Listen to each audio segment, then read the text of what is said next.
Get your ears wrapped around the Golden State Media Concepts Basketball Podcast. All the scoop you need to know, from college basketball to the NBA and even March Madness. News of your rising stars, topics on and off the hardwood. This is the Golden State Media Concepts Basketball Podcast.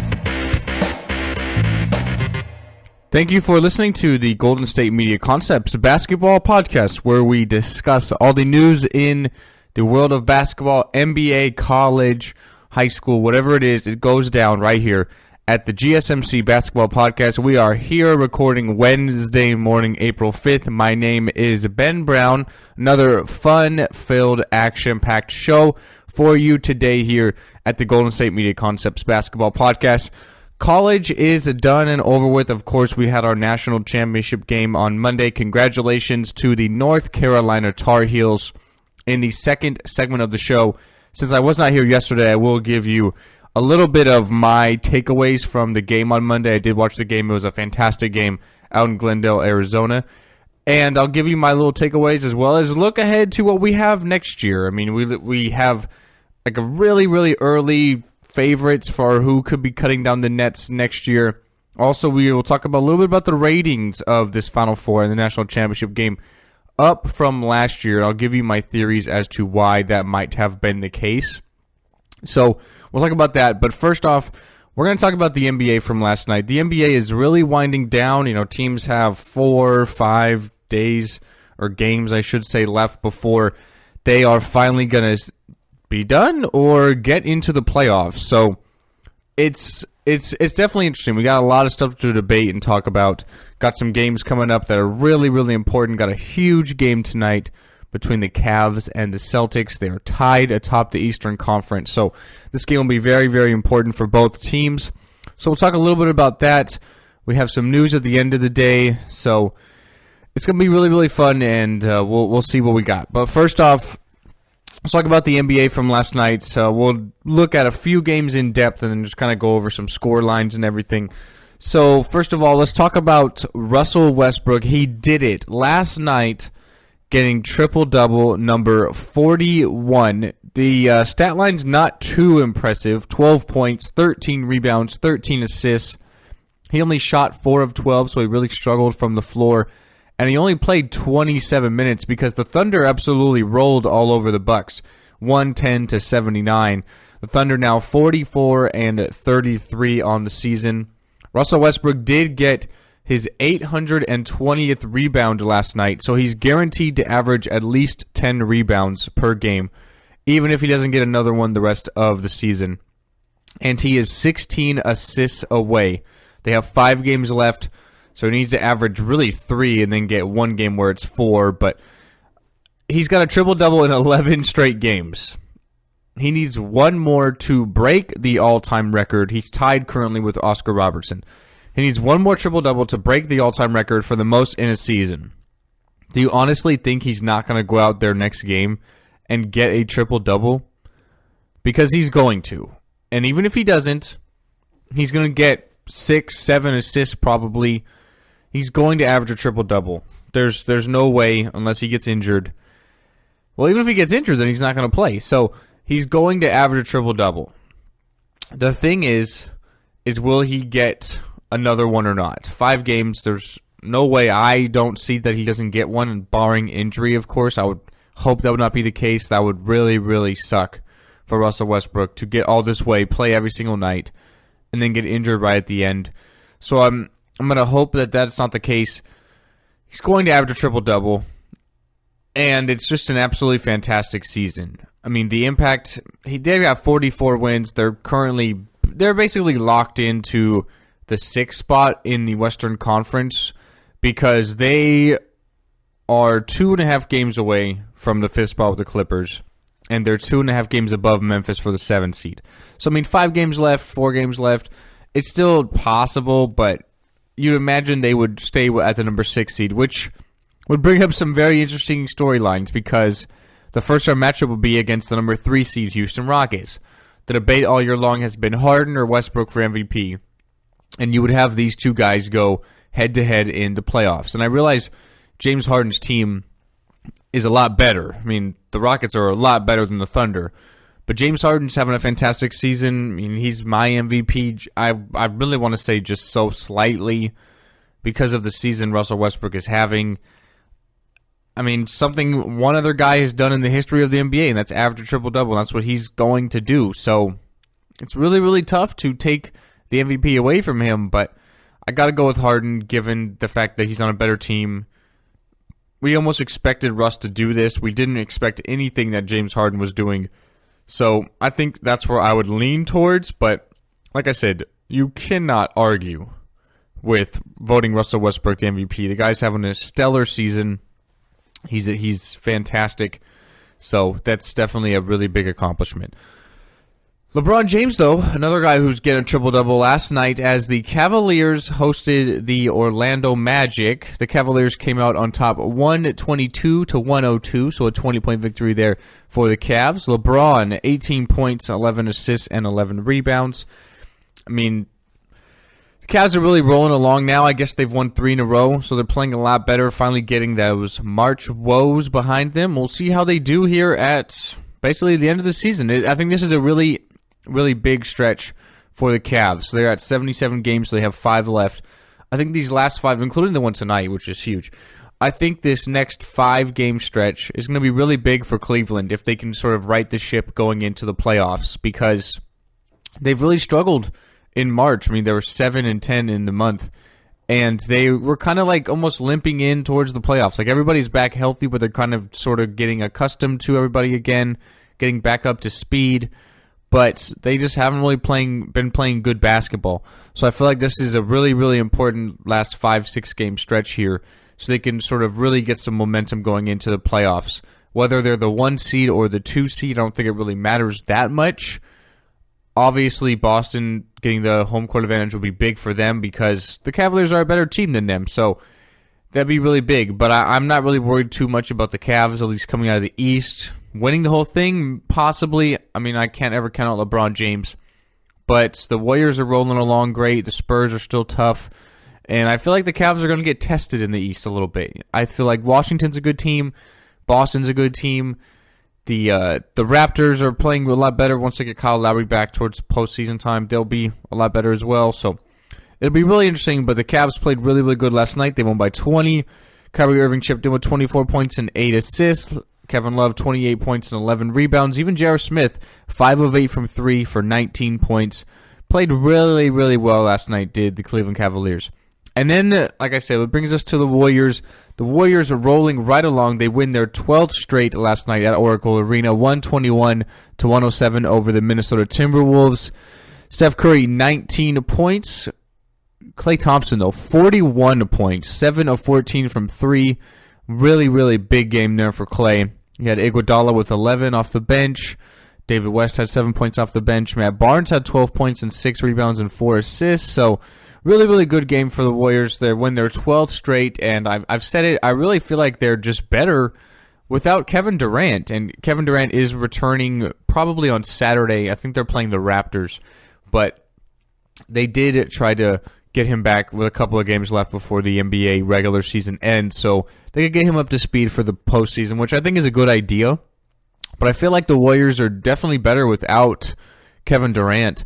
They've won 12 in a row now. They're playing fantastic. Steph Curry's finally becoming the leader and the go-to guy on the team, which he wasn't really the case with KD.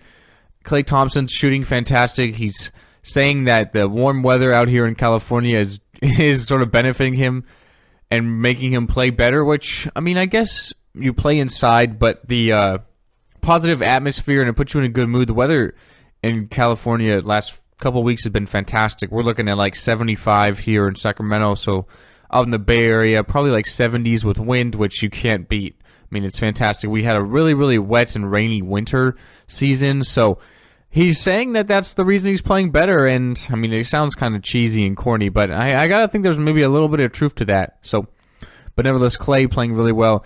And I think with Durant there's just maybe like too many mouths to feed. I mean, Steph Curry wants 20 shots. Klay Thompson wants 20 shots. Draymond Green wants between 6 and 10. And then you have KD who wants 20 shots. I mean, there's no real ball movement and fluidity, and they're playing really well without him. But of course, you have Kevin Durant. You're not just going to sit him or bring him off the bench or anything. You got to play him. So, nevertheless, the Warriors continue to play really well. Last night, let's talk about some other games in the league. The Nets are just playing good. They've won 6 of their last 9. Last night, scored 141 points against the Sixers and beat them 141-118. They had a 71-point first half, which is just absurd. The Nets are still 3 games, I guess you could say, worse than the Suns and the Lakers for the worst record in the league. So, I mean, they're trying to do their best to not give the Celtics the number 1 pick, but, I mean, it's not going to happen. Like, technically it could, and the Celtics could even lose the draft lottery. So, but the Nets are playing really well, 6 of 9 in a row, and that's honestly really good for them. The Wizards win at home 118-111 over the Charlotte Hornets. John Wall, 23 points and 13 assists in that game. Kemba Walker finished with 37 points in the loss. The Pacers defeat the Raptors 108-90. Paul George, 35 points and 10 rebounds. And there was a really interesting thing in this game at the end of the game. Lance Stephenson, welcome back, Lance, to the NBA. If you don't know, Lance Stephenson is back on the Indiana Pacers. Surprisingly, he signed a 3-year, $12 million deal. I mean, for a guy who has not played all season and has really struggled with injuries, I'm surprised that the Pacers gave him that contract. But Lance Stephenson is back in the league, and this game was out of hand. I mean, they were up by 17. And Lance Stephenson, with a couple seconds left, I should say, has a breakaway, and he actually shot a layup. And the Raptors were not very happy. DeMar DeRozan had some comments to say at the end of the game. We'll talk about that more in depth at the end of the show. But the Pacers do win, and it's their 38th win of the season. The Raptors fall to 47-31. The Nuggets on the road defeat the New Orleans Pelicans 134-131. Anthony Davis, 41 points. DeMarcus Cousins finished with 30 points. So the 2 big men are definitely doing it, but other than that, they're not really getting much. Gary Harris for Denver, 23 points, 8 rebounds, and 5 assists. The Knicks get a rare victory over the Chicago Bulls, 100-91. The Spurs win again, 95-89. Kawhi Leonard, 32 points and 12 rebounds. Zach Randolph in the loss had 18 points and 16 rebounds. The Jazz defeat the Blazers 106-87. Rudy Gobert, 20 points and 11 rebounds in the victory there. And then out here on the West Coast, Sacramento Kings defeat the Dallas Mavericks 98-87. Willie Cauley-Stein had 12 points, 16 rebounds.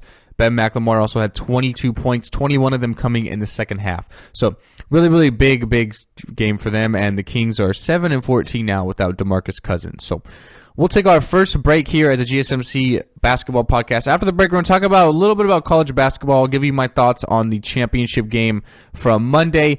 Also, we'll look at how the ratings were affected and how the ratings boosted up during this NCAA tournament. I'll give you some reasons as to why I think that is. And we'll look at a early prediction for some top teams coming in next year. What's the top recruiting classes? Who's going to be returning on some of these guys?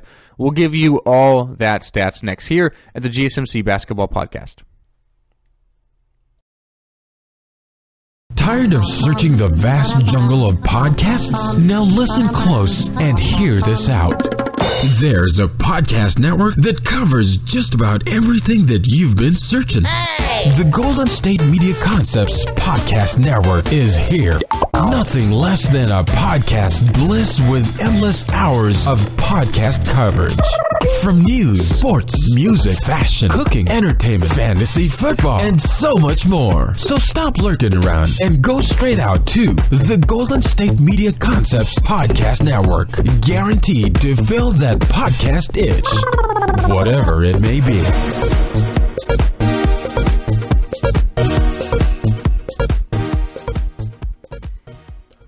And so welcome back into the Golden State Media Concepts basketball podcast. We're going to talk a little bit now about some college basketball. I'll give you my thoughts on the title game from Monday night, as well as looking at some of the favorites to come out of the tournament and win it next year. I mean, we have the odds for maybe like 15 to 20 teams, so it's like the Vegas Superbook odds, and it's totally not finalized. I mean, it's really, really premature.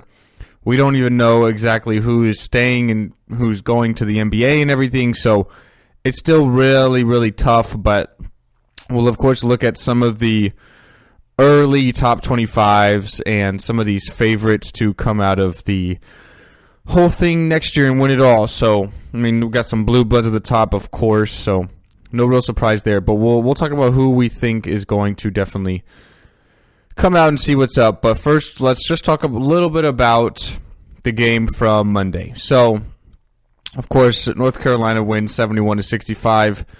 Really good game, really close game that came all the way down to the wire there. You know, it was back and forth. Gonzaga was winning by a little bit. Then North Carolina, it was a close, competitive game the whole way through. And that's honestly what you want to see. That's definitely the best thing for college basketball and everything, and it was a good game and everything. So North Carolina really just kind of had a little more experience there at the end, and I feel like the game really changed when Zach Collins from Gonzaga fouled out late in the second half, because inside, this game was really, really a big man game. This game was back and forth. The big men inside were definitely battling. You had Isaiah Hicks and Kennedy Meeks for North Carolina. You had Shemek Karnowski and Zach Collins for Gonzaga. There was a really, really interior game. And I think definitely the referees got a little too excited. I mean, everyone really after the game, even during it, was kind of bashing them all over the internet because each team had 22 fouls called on them. So we had 44 fouls called in 40 minutes of a basketball game, and that's honestly way too much. I feel like in these big games, referees tend to kind of want to really solidify themselves as top referees because they're in a big moment. You know, I mean, this is the national championship game. They're in a really, really big moment. And they try to maybe do a little too much than they should, call a little more fouls than they should, ticky-tacky fouls. Everything, pretty much everything got called. So I feel like that's definitely something that took away from the game because it would have been it was already a great game, but it would have been even a better game. So I am unfortunate that was the case. But like I said, I feel like in times like these, referees tend to get a little carried away and a little out of hand to try to do their job too much and they kind of overthink it. So we have 44 fouls called in 40 minutes. And I feel like the game really changed when Zach Collins for Gonzaga fouled out. Because Karnowski's a big body, he's a big guy, but he's not a shot blocker like Collins is. And Collins has really struggled to play without fouling all year long. So I wasn't really surprised given the flow of the game and how it was being called that he fouled out. But I feel like the game really changed because Karnowski was there, but they didn't really have an answer for Meeks and Hicks inside with their strength and physicality because they didn't have that shot blocker inside anymore. And I feel like that definitely affected the game and changed it. Gonzaga had a chance. They're down by 3. Obviously, Nigel Williams-Goss, who was a little hobbled, had an ankle injury at the end there. He had his shot blocked inside, and basically from there on out, the game was over because North Carolina went down. Justin Jackson made a slam dunk, then they obviously missed a shot, then they get the ball and free throws, and then you have the game is what it is. So I am definitely sad to see Gonzaga. I was kind of rooting for them, although I've really doubted them all year long. I picked North Carolina, so I was correct on the prediction. Good for me, but I was kind of hoping Gonzaga would win it because it's a small school, you know, their first ever time in the championship game, first ever Final Four appearance. It would have been great to see them win it all, but North Carolina just had a little more experience. I mean, they were there last year in the title game and lost, so they definitely overcame that, which is great. And they get another national championship. I believe they're 6th. So that's definitely good things for North Carolina, and I'm happy they won, and congratulations to the University of North Carolina. So now let's look at how this game viewed as far as ratings are concerned, because quite honestly, the ratings were up by about 30% from last year. And I think maybe, seeing as how last year ended, possibly gave them more ratings this year because people are maybe expecting a little bit of fireworks. You know what I mean? We have Chris Jenkins' buzzer beater at the end last year for Villanova. So maybe they're like, oh my God, last year, remember how it ended? Like, I got to watch this year to see what happens. So it was up about 30%, obviously, on CBS. And last year, I honestly feel like we were kind of surprised a little bit because the games in the national championship don't normally end like that. You know what I mean? They don't normally come down to those stipulations. So I feel like that definitely helped the case this year. I also feel like, given the experience of some of these teams, well, in the championship game especially, and then I guess you can say maybe the Final Four, you had South Carolina, the surprise Final Four team, obviously the number 7 seed out of the East. I feel like that definitely helped the ratings because people were definitely rooting for them. They were the Cinderella, the underdog, so that's definitely great. And then North Carolina were there last year and lost, so I feel like that brought a lot of people in because they know some of the players already. They know the guys that were there. Joel Berry, Justin Jackson, Kennedy Meeks, Isaiah Hicks. I mean, all these guys were there last year and suffered heartbreak when people watched that game. So that brought more people in, I feel like. And the same thing goes with Gonzaga. You have experience. Nigel Williams-Goss, Shemet Karnowski, all these guys that have been around for a long time, and the true college basketball fans are going to know them. So I feel like that might have obviously brought more people in this year, and also the fact that the championship game came down to the wire last year and we had a buzzer beater. So it's definitely good. I feel like this college basketball tournament as a whole, now that it's over with, we'll sort of analyze that real quick. I feel like the college basketball tournament as a whole was pretty good. Wasn't as, I guess you say, chaotic as we had in the past. Not as many big-time upsets. Not any really true buzzer beaters until the Wisconsin-Florida game. But it's always good. I mean, it's the NCAA tournament. It's the best thing in sports. You can't expect craziness every year, and we still had some, don't get me wrong, but it was still really, really good. But I say maybe to some of the past and the few, I wouldn't say as crazy. I mean, we didn't have as many buzzer beaters, not as many big-time upsets, really, until the second round when Duke, Villanova lost. So it was a great tournament as a whole, though, and I'm definitely sad to see it go. But anyways, we'll end the segment really quickly after we talk about some of the national championship odds for next year. So we have a 3-way tie atop for the favorites. At 10-1, we have Duke, Kentucky, and Louisville. When you look at some of these teams for next year, I mean, Kentucky are going to lose people like De'Aaron Fox, Malik Monk, probably Bam Adebayo. But they're bringing in the number 1 ranked recruiting class, which is pretty standard for Coach Cal. He's bringing in 5 top 100 players. Possibly the returns of Isaiah Briscoe, Wendell Gabriel, and Isaac Humphries in the front court would definitely do them some good, the experience there. Because I feel like Kentucky this year really just, for the most part, a 2-person, 3-person team with Fox, Malik, Monk, and Idris Adebayo. So I feel like some of the other guys that were just minor contributors, they could definitely up their ante and play well to sort of complement some of these guys that are coming in that are going to be one and done. That's definitely a great thing for Kentucky. You're looking at Louisville. I mean, you're going to be losing some guys like Donovan Mitchell and maybe like Dang Adele, but you're still going to bring back a lot of good guys for Louisville. Great coaching as well with Rick Pitino. And then you're looking at Duke. Duke are kind of doing it a little different these last few years. They're really doing the one-and-done situations now. So they're going to bring in a top player like Wendell Carter, Gary Trent Jr., Frank Jackson, Marcus Bolden.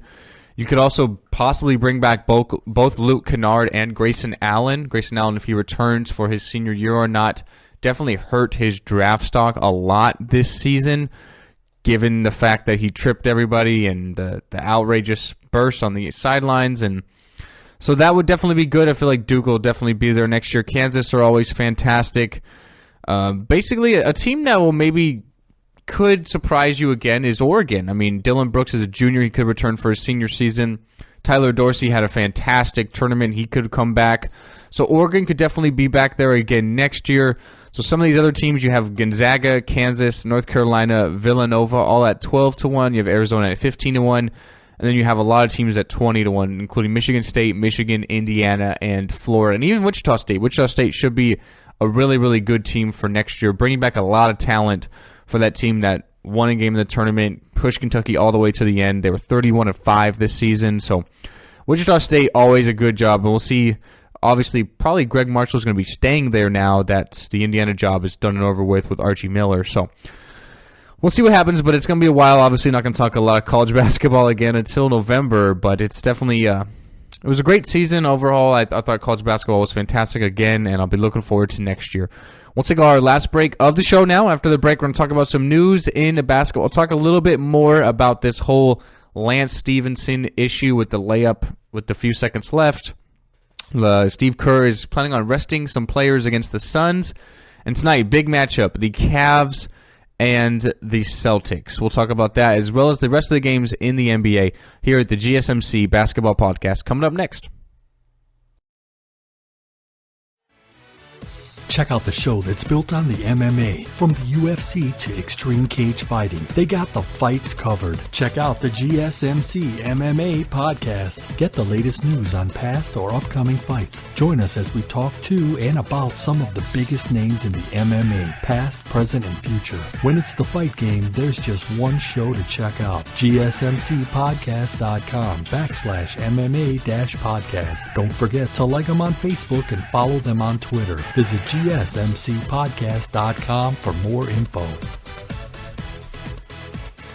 And welcome back into the Golden State Media Concepts Basketball Podcast. Talking a little news here. The Warriors, Steve Kerr has said that prior to yesterday's game against the Minnesota Timberwolves that he is going to rest Draymond Green and Andre Iguodala for tonight's road game against the Phoenix Suns. Iguodala is accused of taking nights off in the league, but it isn't really much the case for Draymond Green. But he said that Draymond really could use a night off. Some of his coaches have told him that. His numbers are really showing that.